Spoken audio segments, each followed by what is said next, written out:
à disposição dos líderes ou vereadores por eles indicados pelo tempo de até 2 minutos. As inscrições estão abertas. Vereadora Rose? Bancada do PT. Bom dia. Eu apenas parabenizar mais uma vez o TA Junto, né? Acho que é uma entidade que está cotidianamente, eu diria, fazendo trabalho para os autistas, divulgando essa pauta, né?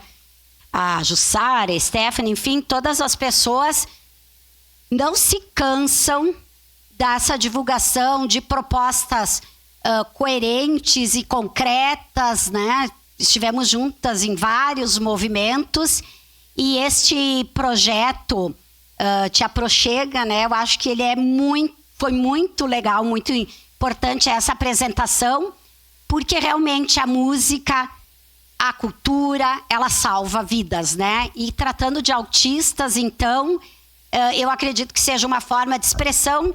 Nós vimos aqui, não precisa falar mais do que foi visto aqui. Então, parabéns. Vereador Lucas, quer uma parte? Pode ser. Parabéns, então, por este comprometimento com as famílias. Tem outras entidades que trabalham isso, mas nós vimos também o quanto as mães, né, os pais muitas vezes, mas quanto as mães peregrinam em volta das questões específicas dos seus filhos, seja nas escolas, seja na saúde, seja na questão habitacional. Já vimos questões específicas da habitação para autistas.